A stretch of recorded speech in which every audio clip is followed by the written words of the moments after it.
3 ain't enough, man, I need 5. One time to keep your ass alive. One time to see the fans. Want to start from the bottom and make our way to the top? I'd like to. Even though we don't know what the lineup will be, we can get an idea. So that's all you. Sure. All right. So for whatever reason I don't know, Okay. the kickoff match is Andrade, the artist formerly known as Cien Almas, because he doesn't, aka the Thin Rusev. He's gone. Yeah, I'm telling you, he looks like Rusev. But so he's gone the Madonna route where he's just Andre. Yeah, now he's just on Andrade. Andrade. He's just Andrade. So you Call can't him say Andrade. you can't call him Cien Almas apparently. Oh, So okay. he Sure, in the kickoff show, he's wrestling Rey Mysterio. Yeah. You know what's funny? Someone might say, why is it on the kickoff? I'm actually, in a way, happier if that's the only match on the kickoff because they'll probably give them enough time. Well, it is the only match. So maybe they'll just say, hey, we have an hour. Instead of seeing the round table talk like fucking idiots for 45 minutes, let's give these guys 20 minutes. I think they're still gonna talk like idiots. Yeah. I would. It's a tough match to call because they've had a series of matches. Mm-hmm. I would give it to to Andrade, just because he took the pin when Samoa Joe won the U.S. title, and I think he took the pin the previous week in a match he had too. I can't remember what it was, and because he's a young uprising talent, I feel like maybe the reward is to say, all right, you know what, you're gonna beat Ray clean. I don't know. Maybe not even clean. Maybe his valet gets involved. But I got Andre. Andre. I agree. Sounds like a parody that was made just for Andre. Yeah. I got Andrade too because I think if the two of them have a match at Mania, then I think Ray wins the Mania match. Right. They're not gonna have Andrade go over on Ray at WrestleMania. They'd rather Mark give him. And me still wants to see Ray and Kalisto go at it. Hasn't happened. No. You know what's funny? In about 2 years, that will be a definitive no because Ray won't be able to go anymore. I'm like, as long as he can still go, give us Ray and Kalisto. And by the way, when Ray was still an active member of the roster, the original Sin Cara and Ray never had a match. Yeah. That's so. Well, that's because the original Sin Cara, his dumb ass was always getting hurt. Yeah, that's true. That's true, you're right. He's still on the roster. Not the original Sin Cara, but I actually miss isn't the current Sin Cara Hunico? Yes. I actually miss Hunico the character, like the actual character Hunico. I couldn't pronounce his, I couldn't understand his theme music for shit, but he used to come out with the lowrider bicycle. I actually miss that dude. Camacho. Yeah. Well, he had his boy with a Camacho. I'm like, bring that shit. Bring that shit. Yeah, that shit was funny. I think their highlight that people remember, if they remember them at all, was when Karma kicked the shit out of them in the Rumble. Yeah. And she threw them both out and the bicycle. I don't know if you remember that. No. The former Awesome Kong. Yeah. Yeah, the 1 year she entered the Rumble before she fucking threw out Michael Cole. Yeah. She annihilated Hunico and Camacho. And their bicycle. Yeah. He said and their bicycle. It was a funny visual to see Dolph just jump on her shoulders. Remember that? I remember. even with what's his bro? Even with Nia Jax, every single time a woman enters the Rumble, why is Ziggler always involved? You know what? That happened this year too. Yeah, why? That's true. If you're Dolph Ziggler, you're like, really? Yeah, but didn't he? So wait, did she toss Dolph out this year, or did Dolph toss her out? I can't remember who tossed Nia Jax. Yeah, I think Dolph. She didn't toss Dolph though. I don't know if he was the one. It's never effective when you have a woman come out and you just can't even remember a month later who tossed her out or who she tossed out. Didn't accomplish what it needed to, but I think it's because they were probably shooting for the whole Nia Jax, Dean Ambrose angle that never materialized. That's what they were probably going for. Well, I mean, I read that they scrapped it at the last minute because they were for fear of catching too much flack over it. Oh, okay. They just dropped it. Yeah. I mean, I can't. It would have worked if they had Nia Jax go over. Yeah, but still. What kind of backlash are you going to get there? But it's not. I mean, it's not about her going over, because what'll take place until she gets over, and like I told you, because it's just like the problem. But this is what's so ridiculous about it, because like she's been coming out beating up dudes, for like a couple of weeks now.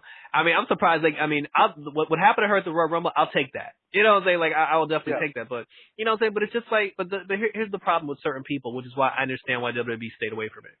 Like when, I think I've said this before, when the TV show Supergirl first came out, all the women, all the feminists, all the comic book fans, people were just like, yes, finally a TV show based on a female superhero, and she's strong and she's powerful, and she's a symbol of hope, and blah blah blah, which is all true. First episode, the villain in the first episode was some big 7-foot tall dude. She showed up, like she just became Supergirl. She didn't really know how to fight crime yet. Everybody's like, yeah, Supergirl wearing the Supergirl costume. She showed up on the scene. She told the guy, she was like, hey, put that down, otherwise I'm gonna have to hurt you. The guy throws a truck at her, and then when she gets up, he punched her in her face. And then the very next day, there was an article in some women's magazine that was like, oh, is the show promoting too much violence against women? And I'm like, and I'm just like, luckily it was only one article and nobody else was that stupid. But my whole thing was like, she's fucking Supergirl. Like, even if he punched her in the face, it probably didn't hurt. And you can't. And even if it did, you are watching fiction. Yeah, but that's the thing. But you can't ask for a strong female superhero and then have a problem when she gets beat up. That's what happens. That's what happens to superheroes. So, that's the thing. So it's like, but the same thing with Nia Jax. Like, Nia Jax is going around beating up dudes, but then because she catches a super kick at the Royal Rumble, now it's a problem. It's like, what did you think was going to happen? Like, she entered the men's Royal Rumble. Like, what did you think? What did you think? Like, you can't. Unless she wins the entire Rumble. Yeah. She's gonna get, quote unquote hurt, even though obviously she's not. Yeah. There will be some kind of an assault on her because the point of being in the ring, storyline wise, is to beat your opponents. Yeah. And if you don't beat them, it means they have to beat you. Mm-hmm. And you can't be like, oh, it's great that a woman was allowed to compete in the men's Rumble, but then nobody could touch her. Devil's advocate.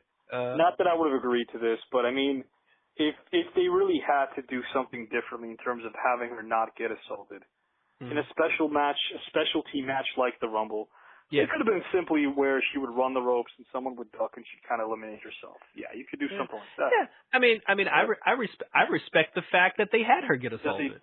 I was going to say, because like if you're going to treat her, here's the thing. I think it actually speaks to her empowerment. The fact that she can withstand, being jumped like that, shows up the next day on Raw, still takes blood. Yeah. The fact that she took that ass whooping, I actually had respect for her. I actually had respect for her when it was over. Keep it in the same realm before I move on. You heard? Yeah. Did you hear the story about there's this kid? I think he was in high school. Like there was a high school there was this high school wrestling team, and there were some girls that were on the high school wrestling team, and they were doing a tournament. And I think the kid was undefeated or something like that, and he basically refused to he basically bowed out of the because he was gonna fight the girl, and then he forfeited the match. And when they interviewed him about it, he was just like, it's no disrespect to her. He was just like I wasn't raised that way, and I'm not comfortable. Blah, blah, blah. And he was like, it's no disrespect to her because I appreciate her strength. He became the villain. They turned him the heel, right? No, he didn't become the villain. Actually worse. I don't like the fact that, this is just me personally. I honestly don't like the fact that he got praised for that, because here's the problem that I have with it. Because it's like, it's what he said. He was like, he said, I respect her strength, and I respect her as an athlete. Right. I'm like, if that's the case, then do the fucking match. Because it's actually disrespectful to forfeit. Because now this girl. Could see, you know what's funny? I actually sympathize with him being in that spot just because there's probably a lot of different things tugging at him. You know, for all we know, his parents' influence could still be riding over him. And this is a high school kid, you said? Yeah. High school, yeah. I mean, you could have his parents who may really, truly, his values may be just completely against that. And he may have felt what you did, but knowing he might receive backlash from his parents and then there's also that self-pride of, because he was brought up and maybe in a misogynistic kind of a way, maybe, just maybe, there was that fear of losing to a, to a girl, to a woman. Yeah, I agree with that too. You know, so it wasn't an easy spot to be in. Is what I'm saying. No, he wasn't a bad situation. But here's what I said though. My whole thing was this. I was like, let's just keep it 100% real.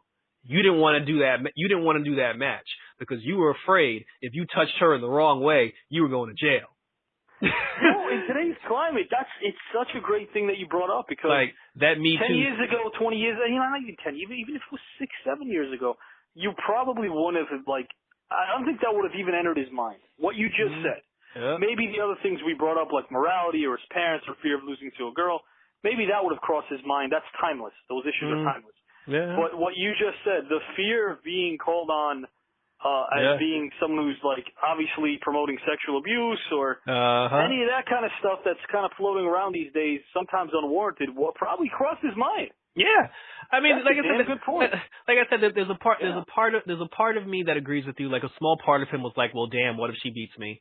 Right. You know, there was another part of him that was just like, you know what, I feel weird beating up a girl, but I don't. But me no, but me personally, I feel like he was like, you know what, if I pin her the wrong way, that's my ass. Like, that's my ass, and I don't want those problems. So I'm just going to bow out gracefully. Yeah. No, that actually is a really, really good call. I just wanted to share that. Chris Brown? Yeah, nah. But moving right along. So now we have the quote unquote actual card. I don't know why they put this first. Probably because it was the last match announced. You saw this week's Raws. Yeah. All right, so they got I saw all the weeklies leading up to it. Yeah. So they got Corbin, Lashley, and McIntyre versus The Shield. I guess it's a way to get Roman back into the swing of things without having to overexert him. So, you know, I thought they were going to do a tag, but I guess it's 6 man. It's a 6-man. I don't mind it because, again, if the goal is to get the guy acclimated back into being in ring shape, sure, a 6-man works. I also think it takes pressure off of him to get the crowd behind him. Because the WWE made it, I thought, you know, we didn't talk about this, but I guess we're talking about it now. When they pulled the trigger on the Shield reunion, it was done. Some might say it was overly done. Like it's almost like, you know, you're overly cooking your steak too much. It's not going to come out as juicy or as tender. But I feel like to drive the point home with Dean Ambrose, it made sense. I feel like to give Roman Reigns a chance to, again, not have to carry the burden of having a singles match, both dealing with the crowd who's usually against him and also physically after the leukemia battle. It's smart to put him in a position where he's in a tag. The one person who came out weaker in all this, I think, was Rollins in a weird way. But Rollins has a you got to give him something to do. Yeah, you got to give him something to do since God knows Brock isn't going to do the secondary pay-per-view. So from the Shield standpoint, it made about as much sense as it could. I like the fact that at least you had a couple segments devoted to the fact that Seth wasn't really interested, but he did it for Roman, and then Dean wasn't interested because he was still kind of like, you know, being a prick. So it was okay. It didn't make, on 1 to 10, you know, scale of logic, it didn't make perfect sense. But it took us to where we needed to get to, I think. Because now there'll be speculation about, well, is Roman going to turn heel after Mania? Is he going to turn heel on Sunday? Is he going to, which he probably won't. But that's just Vince's dumbass. That now that the guy's finally getting cheered. Now the guy finally getting cheered, he'll probably turn. I thought the same will probably turn him heel. But and the same could be said about the other squad of you know, Corbin, Lashley, and who's the third one? Corbin, Lashley, no? McIntyre. So seeing those three in singles feud really wouldn't make any sense. Here's why. if you're going to push Lashley towards Brock, I think what they're doing now is treading water. Obviously, Fastlane, which we didn't see yet, we probably would have gone to later, but Fastlane's one of those pay-per-views where you're always treading water anyway. You're just trying to get to me. Yeah, and not get hurt. Not get hurt. Limits the chance of injury, and you're also, they've done a really good job this year of not pulling the trigger on letting the fans kind of predictably guess the matches at Mania this year. Not all of them are predictable. We don't know all of the matches that are going to be lined up. Now, regarding Lashley, I think they're doing something smart with him because depending on what Brock does, after Mania his contract expires, and I heard it's going to be probably mid to late April, he's going to do the same thing because now Dana White, the president of the UFC, is trying to get him to fight someone in the UFC. Daniel something, I may be wrong with the name. I would actually tell, hey, anyone listening to us can actually comment on who it is, but no one's listening anyway. So, but like there is somebody, so we're not going to get a comment, forget that. But there is someone from the UFC that, like, Dana White is pulling for Brock Lesnar to actually fight. And he's going to get a proposal. He's going to pitch it to Vince. And he's going to ask Vince to match it. And the last couple of years, Vince has matched it. Yeah, okay. And I feel like he'll match it this year because of the AEW thing as well. Yeah, shit. He better put the motherfucking gold in that. Not only the perception of not having more people jump ship and leave, but yeah, once his UFC fight is done, AEW's got, just as much money as Vince does, and they can probably throw more. So I think it's safe to say that Brock probably will resign, especially considering his schedule is always light. So, but because it hasn't happened officially, it's kind of okay for me to see Lashley kind of like float in the wind right now. He's not really being designated to one huge feud because if coming out of Mania, you see a Lashley-Lesnar feud at this point, even if it's not for the title, I still want to make sure that match happens. And it's better for the title, but if it doesn't happen for the title, I'd rather it happen than not happen. They're probably going to go back to him and Balor after Fastlane's over. He's probably going to wrestle Balor for the IC title again. Yeah, that would be a mistake. But I mean, that's going to be his Mania match. I mean, I'm fine with my whole thing with the match is as long as Corbin takes the pin, I'm fine. To be honest, I would be okay, and probably there isn't enough steam in what I'm about to say to make happen for Mania, but actually there might be, because Fastlane is this Sunday, and this Sunday is the 10th of March, which means after this Sunday there's only 4 weeks to Mania. 4 weeks. I would actually venture to say that I wouldn't mind if you just want Lashley to tread water and look strong coming out of Mania if he, tangles with Lesnar down the road. I wouldn't mind seeing the Lashley, because it's already hinting at it, not even hinting at it, it's kind of in our face. I wouldn't mind seeing the Lashley-Leo Rush thing implode. And if anything, have just Lashley squash the shit out of him. And here's why it would actually help Leo Rush. It would give him sympathy. It'd get him on Mania in a one-on-one match.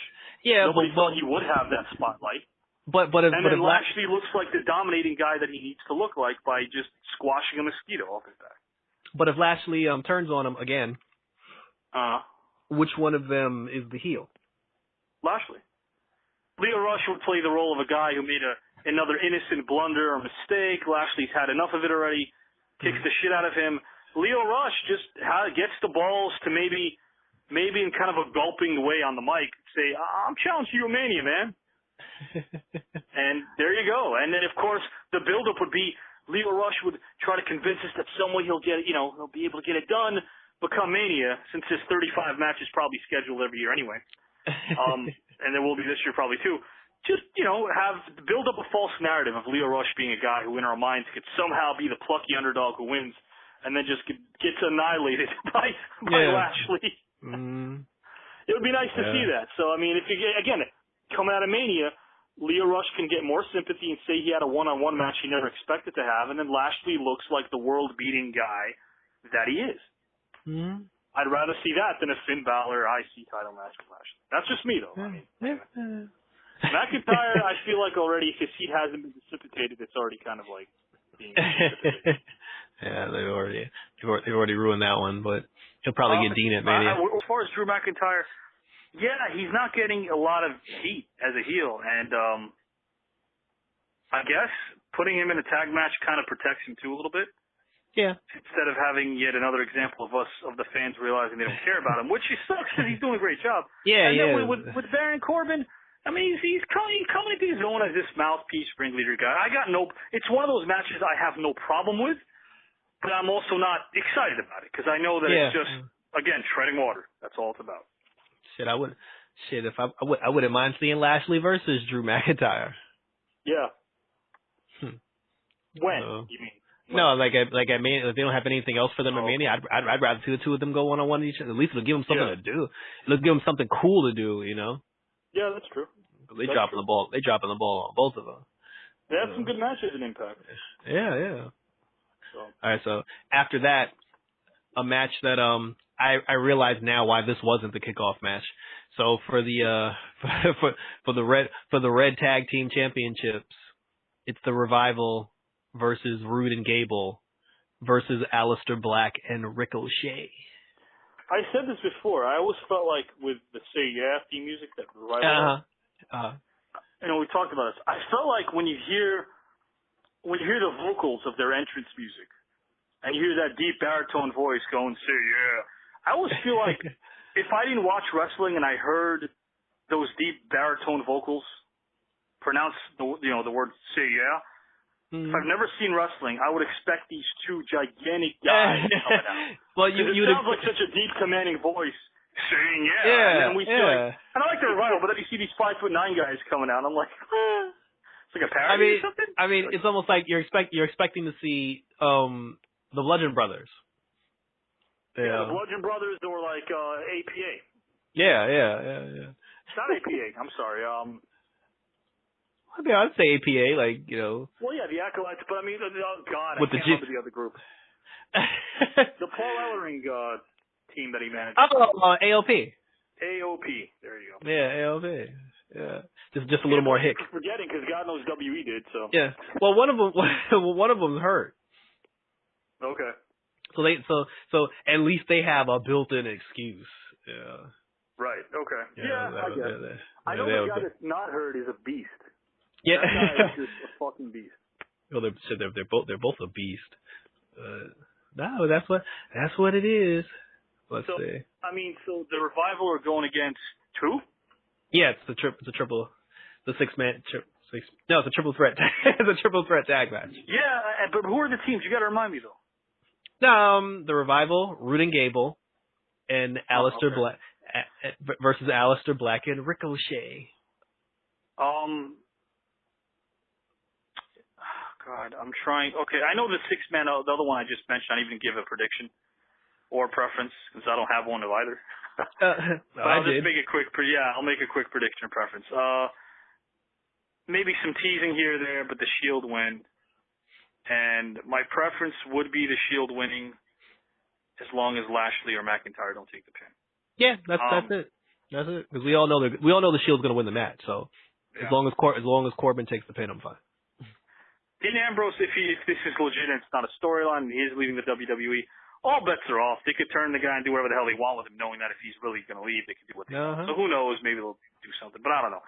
With this match, yeah, man, I just if it comes at the expense, if there's only one turn the entire night, I'd rather no Shield member or Ambrose turn on his brethren.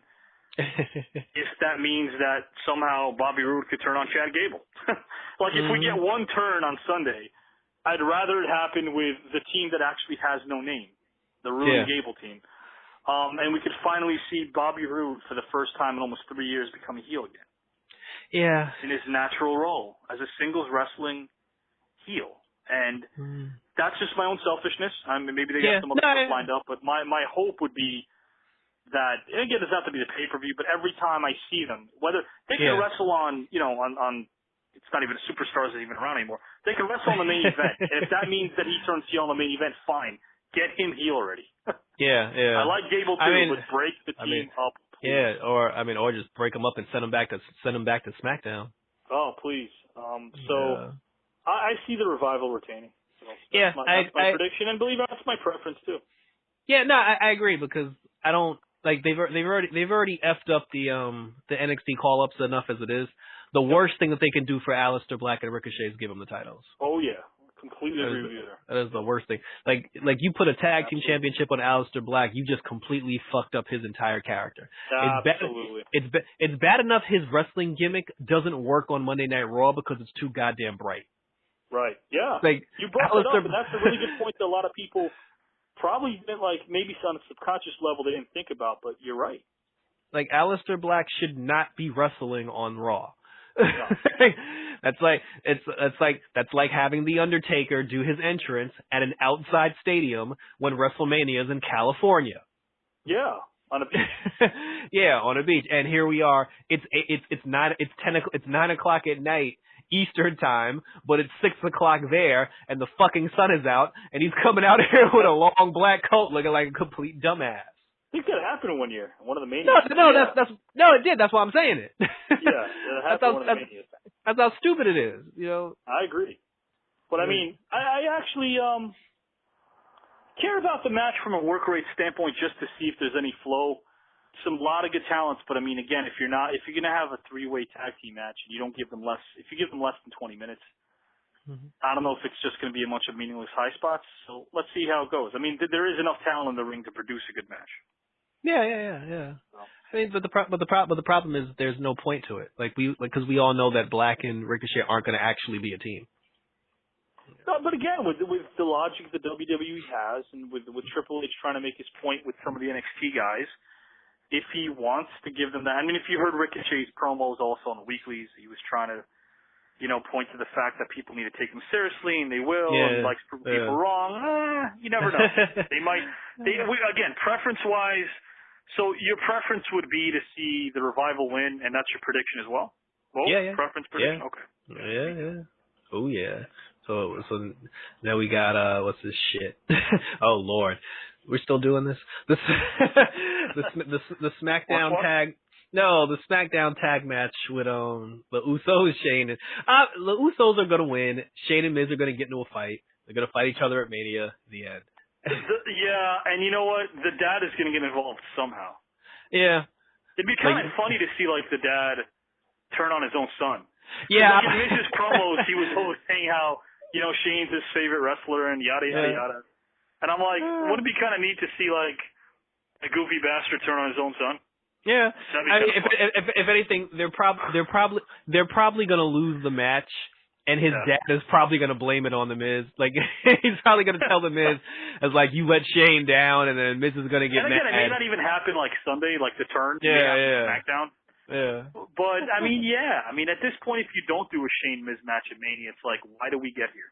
It's what was the point? And see, and with what are these fools? With the Usos, their contracts are supposed to be up in April, so a little reward to keep them keep them motivated to stay, I guess. Yeah, I mean, or if not, if they lose those belts before Mania, or lose those belts at Mania, then we know they're not sticking around. People need to really just look at, I know time moves fast and everyone's busy these days, but people need to stop and really look at the annals of history and look at time. By the way, the word annal is spelled the same as anal. But the Usos are actually one of the longest tenured tag teams in WWE history. Yeah. I mean, they've been around, and of course they're twins. We all know that, but they've been around for a decade already. Mm-hmm. And I think it's awesome to see a team not only get respected but also improve every facet of their game every year. So, my preference would be the Usos winning, and I predict the Usos to win. Yeah.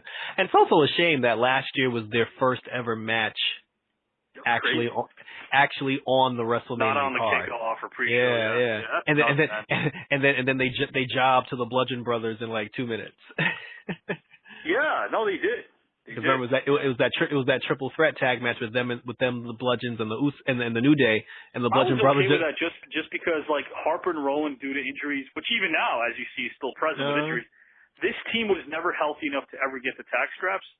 Yeah. So when they finally were healthy, I think W was like, all right, listen, before one of them can break down again, before both, let's just get the damn belts on already.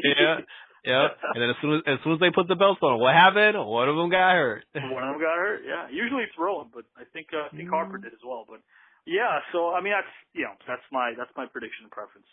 The Usos. The Oos. Oh. Yeah, I'm not gonna do that. All right. So shit. 3. Yo, there are a lot better than me. So there are 3 tag team championship matches on this show. Oh yeah, the women's. Yeah, the Boston Hug Connection versus the Samoan Sisters. My preference, believe it or not, would be to see, and like, I don't think Tamina's Samoan. She's actually Polynesian, because it's where Dad's from. But no, I mean, it's not your fault. I think they kind of hyped them up as that. But I mean,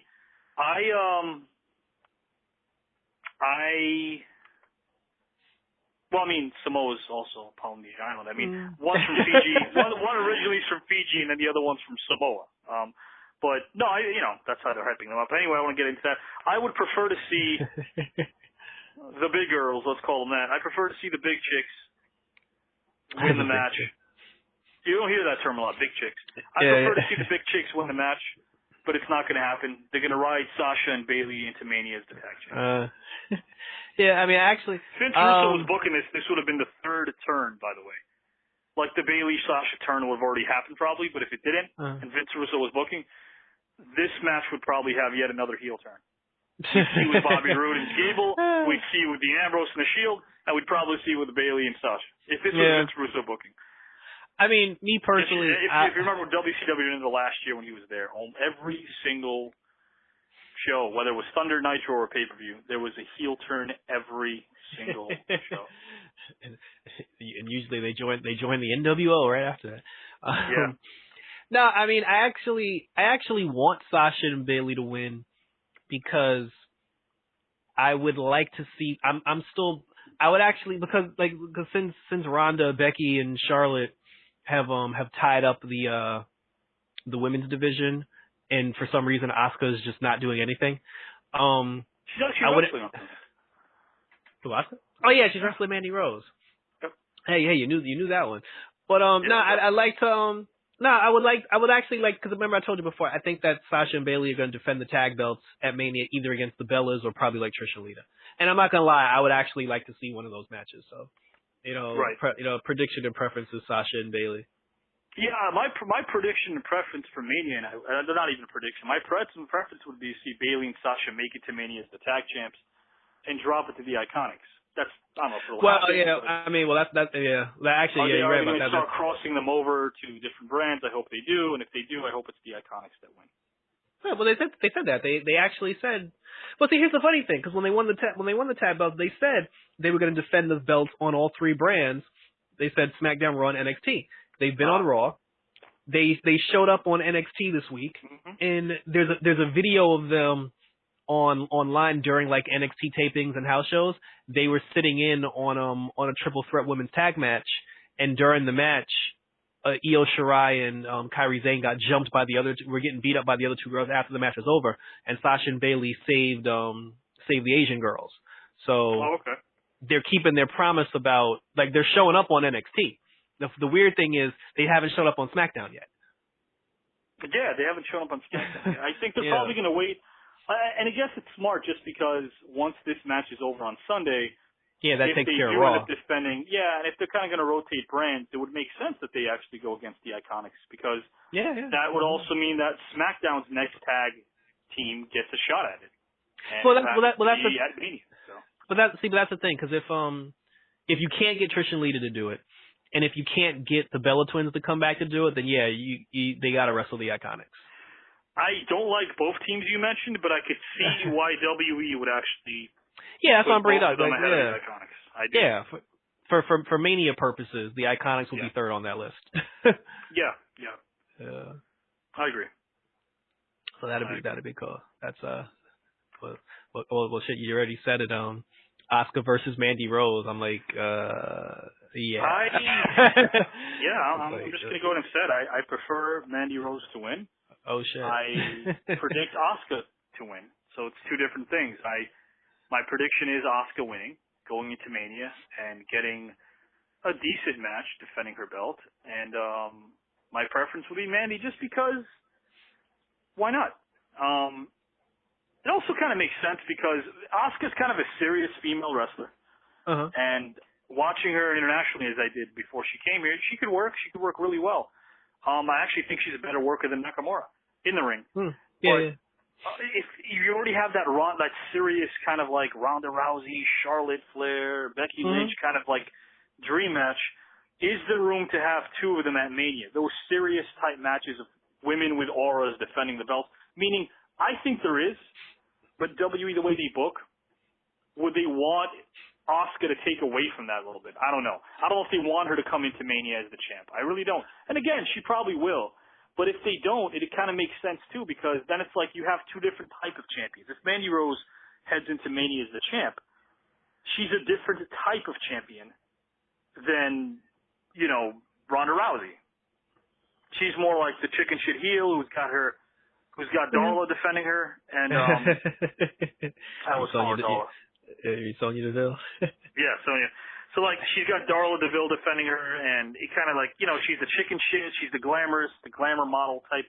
She could work well, but I mean, she's got the image of the glamour pretty girl who is the opposite of Charlotte, Becky, or Ronda. So you get a different flavor of a woman heading into Mania as a champion. You know, I understand that, but it ruins it. But one, it would ruin it for me if they do that just to let Asuka get the belt back.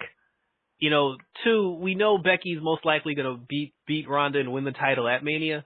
And, I mean, if they want to do a match that's different than the Becky, Ronda, Charlotte thing, then the match to do at Mania is have Mandy Rose beat Asuka and then have Mandy Rose fight Naomi at Mania so they can, one, settle their feud, and two, because having Naomi versus Mandy Rose is completely different from having Ronda Charlotte. The problem with what you said, and I agree with you, is that it shits on Asuka, which is the problem.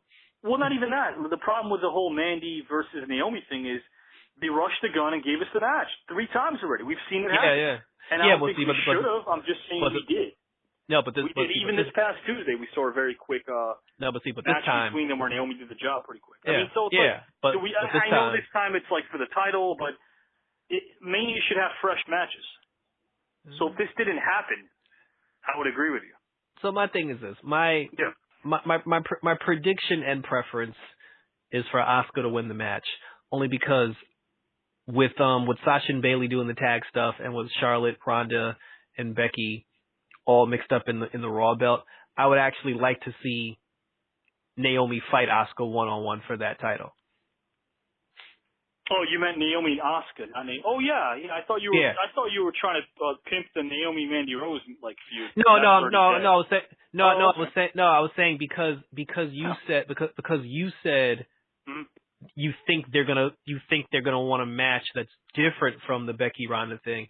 I was like, well, I was just adding to what you were saying. I was like, well, if that's true, because I do agree there might be some truth to that. If that's true, then the match that they probably would want to go in is Mandy versus Naomi, because those two are completely different from the other girls. But my prediction and preference would be Asuka runs through Mandy Rose and then she ends up fighting Naomi for the title at Mania. I mean, we all know Naomi's not.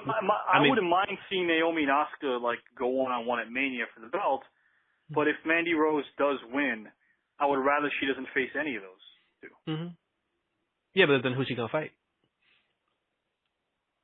She gonna fight Carmella? Like she gonna wrestle Selena Vega? Like Naomi's the only person. Naomi's the only credible name left. I didn't realize how the lack of depth of the women on SmackDown. I mean, it's not even. I mean, I wouldn't even. I mean, who else? Are we forgetting anybody legitimately? I mean, it's not so much. Well, I'll tell you who she could. I mean, if they, you know what? It's not I don't like know if they're going to keep her face or heel, but they could actually have, give you a hint. The woman who's been coming out for only about 3 seconds poses and then leaves.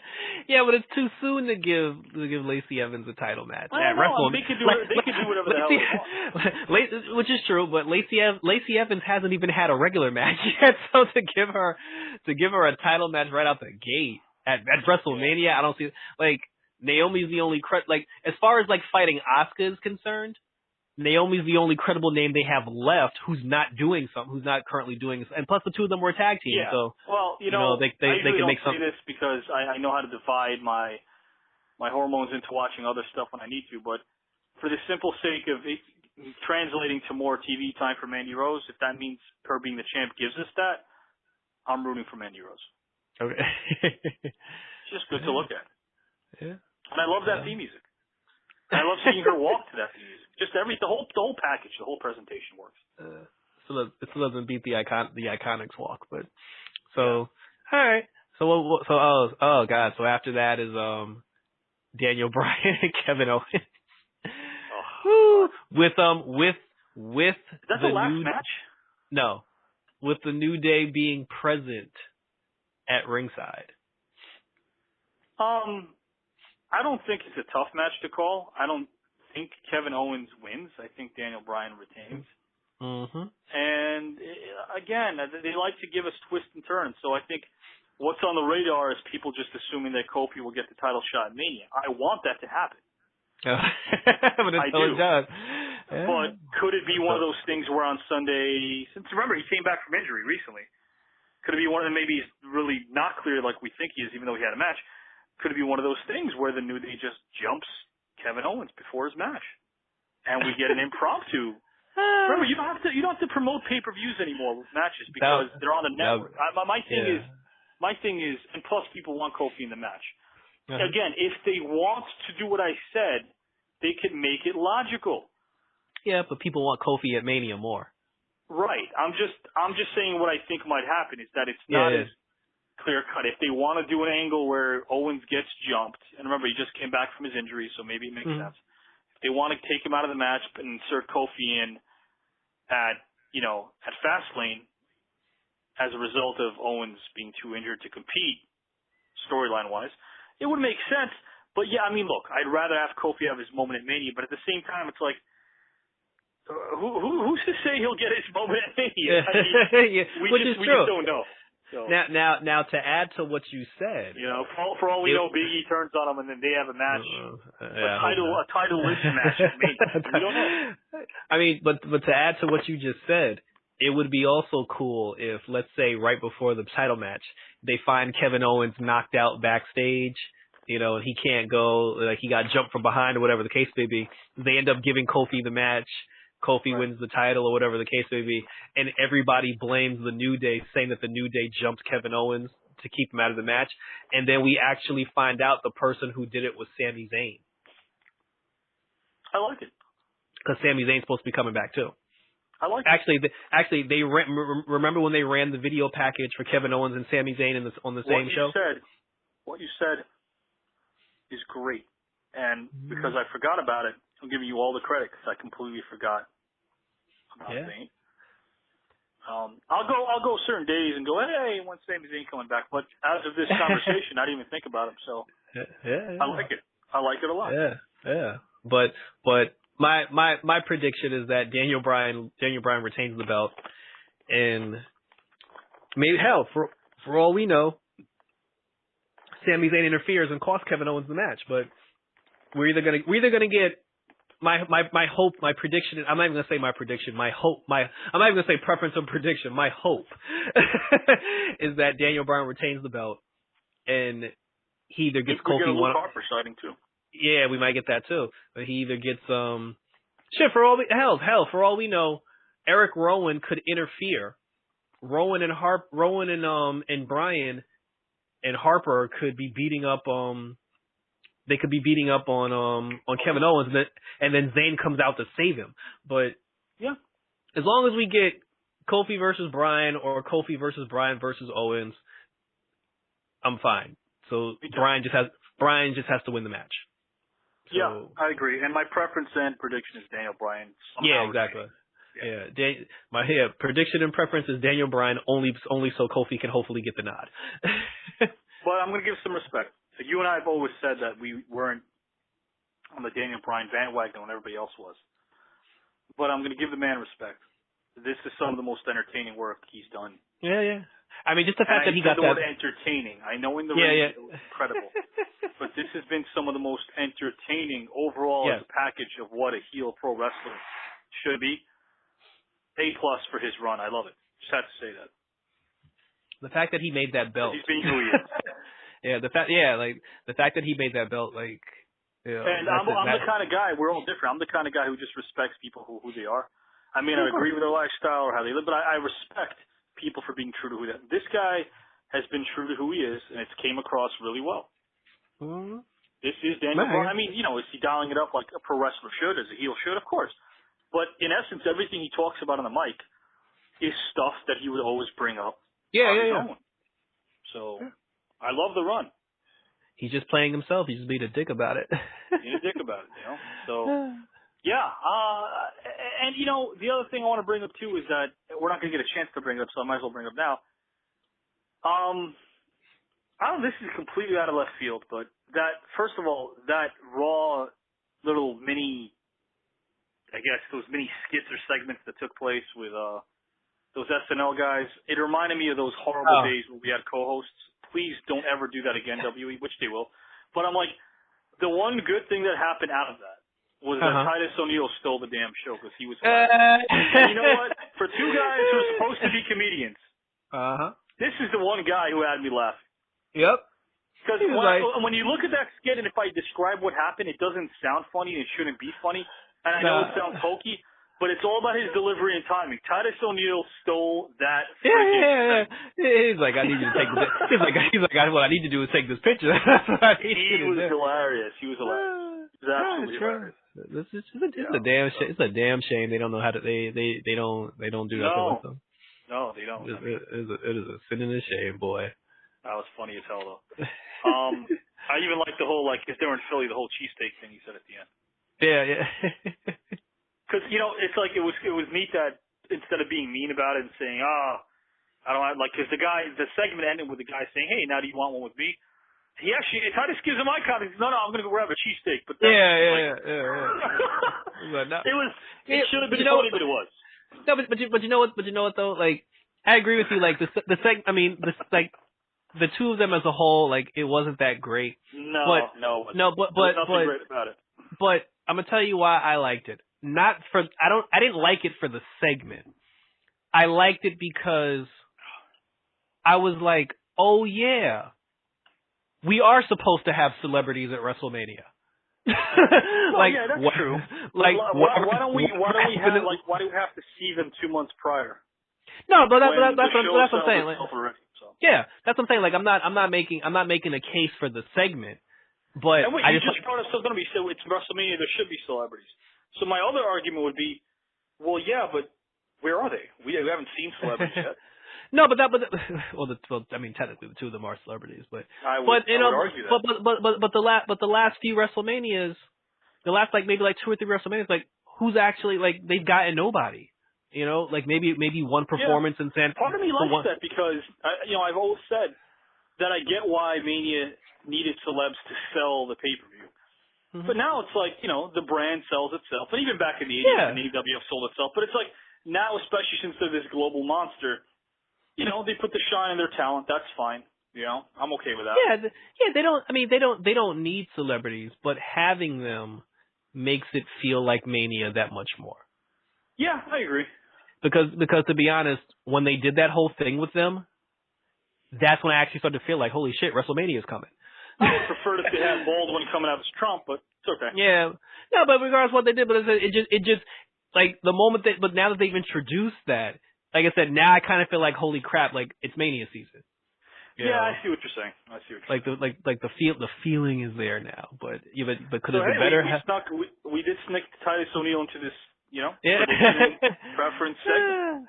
There you go. Yeah. Snuck him in there. WWE did it, but we did. Well, they snuck him in the segment. Yes.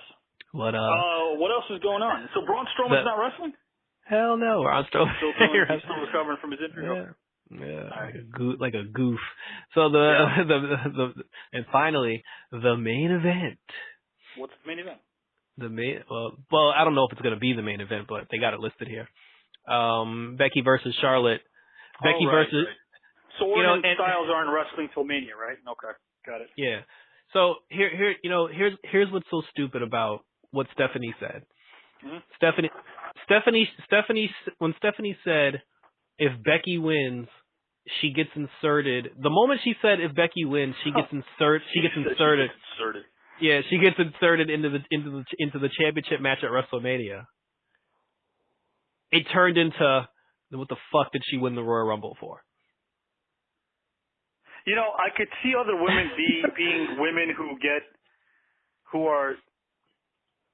receive the insertion. Mm-hmm. But those 3 that are wrestling, I see being the insertees. They're all butch.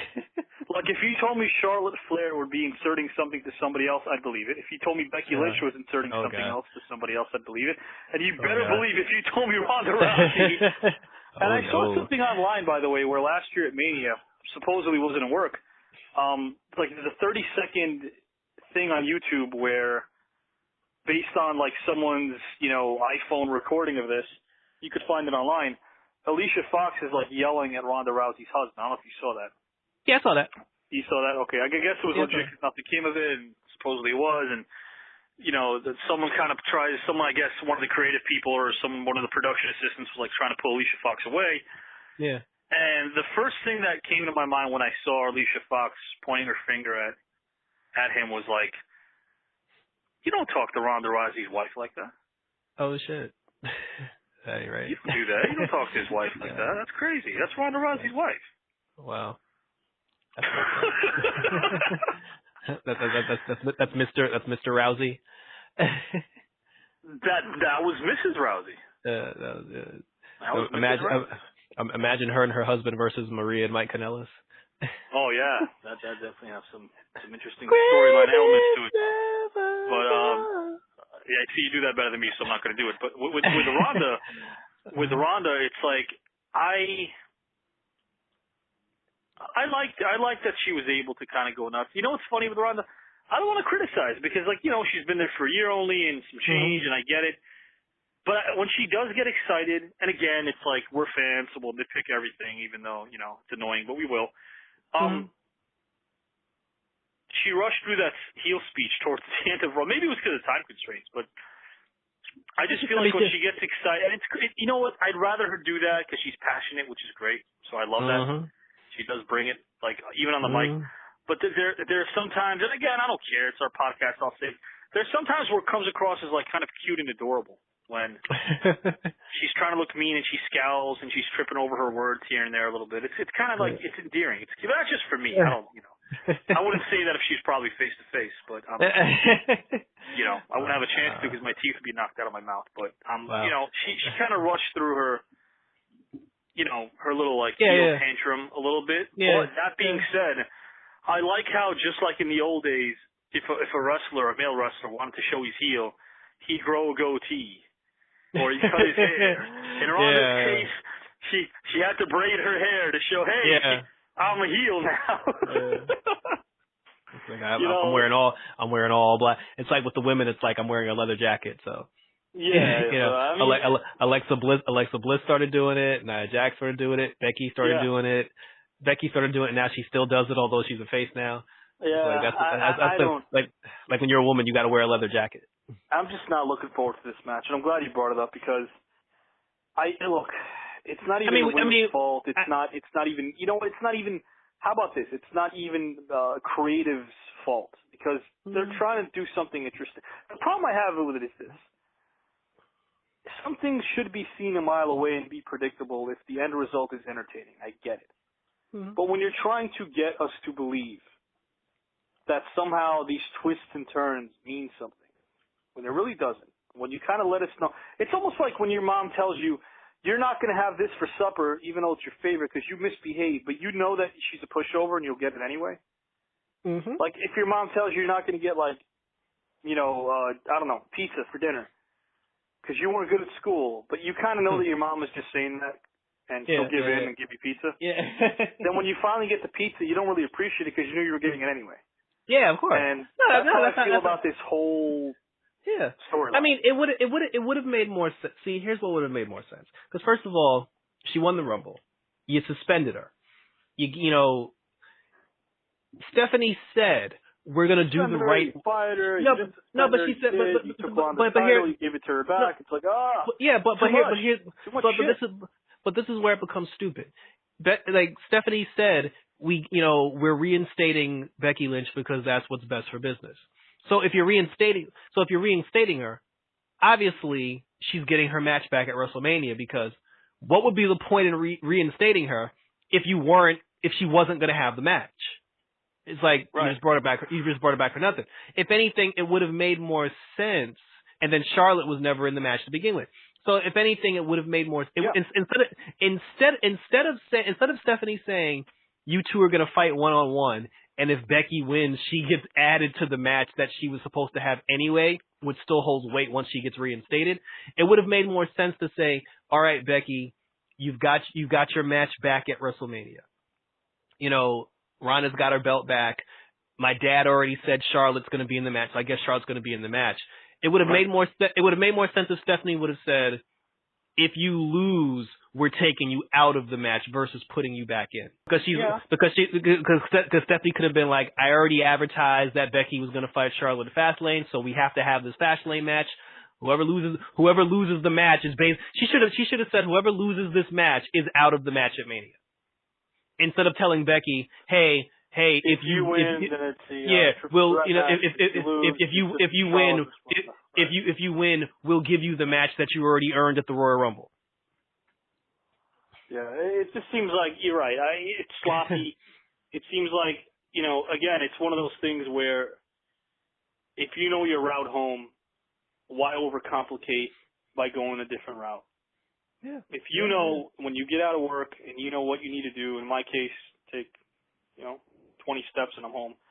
But, if you know where your route is from work to home or wherever to wherever, and you complicate it by going a different route, that completely kills all the logic. And that's what they did. They had a very simple way after the Rumble to get to Mania. Mm-hmm. And along the way, because it's almost like they're just filling, I feel like, honestly speaking, I feel like the writers sometimes are just like, okay, wait a minute, there's so much time between the Rumble and Mania. Yeah. And then we have 2 pay-per-views prior, between Mania and the Rumble, you have 2 pay-per-views sandwiched. You have the Chamber and you have Fastlane. And you have to treat each pay-per-view as its own entity in respect to the fact that there's feuds and matches going on. I felt like they had way too much time on their hands. And again, on their hands. I'm not saying that a booker or a good writer couldn't make it work. Because damn, we probably, we come up with ideas. Everyone can come up with ideas. It doesn't make it special. But this creative team has handled the situation really, really, really horribly. They've made it seem monotonous. They made it seem tedious. They made it seem like they did all these, illogical twists and turns just to kill time to get to Mania. And by creative team, you mean Vince? Well, I don't think Vince handles the women. He just Vince's reputation, he handles the women pretty well. Vince just hired the Ultimate Warrior's wife to be an agent backstage to help out with the women's. Yeah, to help out with the women's. He loves hiring some widows, boy. Oh, he does. Vicky Guerrero. Yeah, Vince loves hiring them widows. Dana Warrior.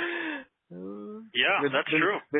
Vince probably rolled up on Dana after the Warriors' funeral. Was like, he signed that 4-year deal, right? And I was never, just to be fair, to spread gender equality, I was never in favor of the storyline where he slapped his husband, Linda. Oh yeah, that was stupid. When Vince slapped his own husband, Linda, I was never in favor of that. When Vince slapped his own husband. Yeah, his husband, Linda. Oh, You've seen him before on TV. Oh God. He's now on the couch. And that about Trump wraps it out. So it's for me. It's going to be, again, between 1 to 10, I predict. Just ratings mean nothing when it comes to individuality. I may like it, you may not like it, whatever. For the qualifications of what I like to be in a pay-per-view, I foresee it being probably maybe a 4, maybe a 5. And only because the excitement level, when it comes to wrestling pay-per-views, you want there to be a level of excitement. But the reason I wouldn't predict it to be a 2 or 3, I'm giving it maybe a 4 or 5, is because I get that they're trying to just get to Mania. I get it. Yeah. But it's still not an excuse to not entice us enough with some logic or some last-minute, interest in the pay-per-view where we legitimately don't know what might happen. I think the element of surprise is something that is so captivating in pro wrestling that it shouldn't always be used, but when you're building up to Mania and trying to get to Mania, this is when you should use as many surprise factors as you can to keep us guessing. And this pay-per-view doesn't have enough, in my opinion. Yeah, well, that's the problem. Like, everything about this pay-per-view is predictable. Yeah.